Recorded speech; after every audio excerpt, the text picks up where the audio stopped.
سب سے پرمسرت عنوان سیرت النبی صلی اللہ علیہ وسلم کا first marriage of the prophet صلی اللہ علیہ وسلم، میرے نبی صلی اللہ علیہ وسلم کی پہلی شادی۔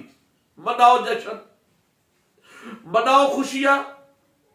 اپنے بیٹے بیٹیوں کی شادی کے موقع پر میلاد النبی کے عنوان پر رسول اللہ علیہ السلام کی پہلی شادی کا پس منظر اپنی نسل کو بتاؤ، اپنے بیٹوں کو بتاؤ، اپنی بیٹیوں کو بتاؤ، اپنے خاندان کو بتاؤ۔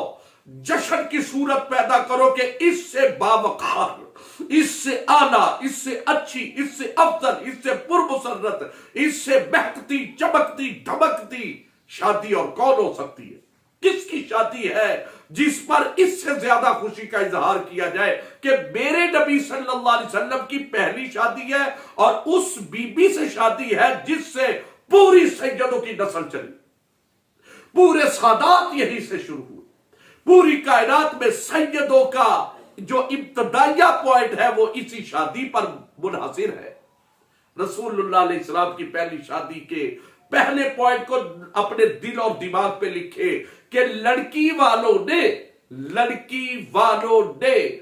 لڑکے کے انتخاب میں صرف دو چیزیں دیکھی، ایک امانت اور ایک دیانت و صداقت، بس۔ اور لڑکے والوں نے لڑکی والوں کی طرف صرف دو باتیں دیکھی تھی، ایک طہارت کو دیکھا اور ایک شرافت کو دیکھا۔ یہ تھا معیار شادی کا۔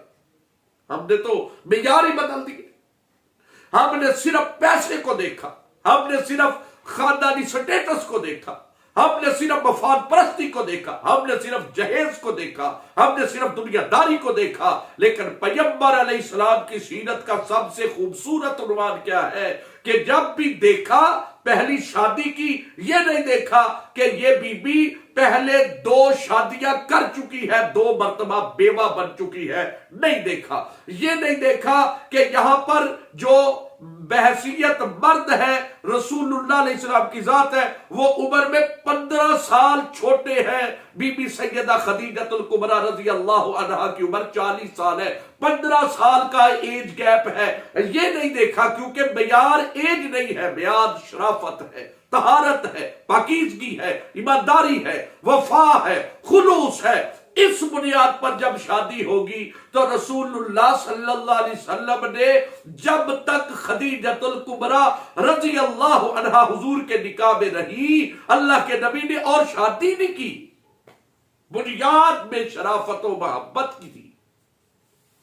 اب رسول اللہ علیہ السلام جب وہ تجارت کا مال کا معاملہ مکمل کر کے واپس آئے تو 3 مہینے کے بعد سیدہ خدیجہ الکبریٰ رضی اللہ عنہا نے اپنی سہیلی نفیسہ کے ہاتھ پیغام نکاح بھیجا۔ رسول اللہ علیہ السلام نے اپنے بزرگوں کے ساتھ، چچاؤں کے ساتھ مشورے کے بعد اسے قبول کیا، اور پھر حضرت امیر حمزہ، حضرت ابو طالب اور آپ کے خاندان کے بڑے سیدہ خدیجہ الکبریٰ رضی اللہ عنہا کے گھر تشریف لے گئے۔ اور اس وقت جو نکاح کا کام ہے، وہ ذمہ داری ہے، وہ حضرت خدیجہ کے بھائی عامر بن خویلد، انہوں نے نکاح کیا۔ اور پھر حضرت ابو طالب کے بارے میں سیرت کی کتابوں میں لکھا ہے، انہوں نے خطبہ نکاح پڑھا اور یہ نکاح کے معاملات مکمل ہوئے۔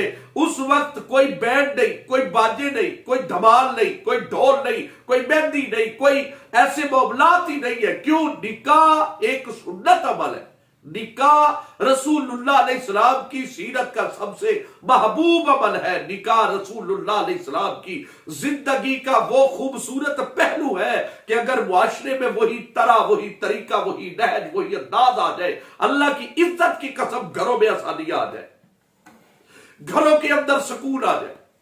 جو اب بیٹیاں جوان گھروں میں بیٹھی ہیں، بال سفید ہو گئے، رشتے نہیں ہو رہے، شادی نہیں ہو رہی، ماں باپ بوڑھے ہو گئے، کپ کپے ہاتھ ہو گئے، کبھی کسی وجہ سے شادی نہیں کر رہے، کبھی مال کی وجہ سے، کبھی جہیز کی وجہ سے، کبھی پسند نہ پسند کے چکروں میں، کبھی برادری کے مسائل میں، شادی نہ کرنے کی وجہ سے بے راہ روی آ گئی، بدتمیزی آ گئی، بے حیائی آ گئی، عریانی آ گئی۔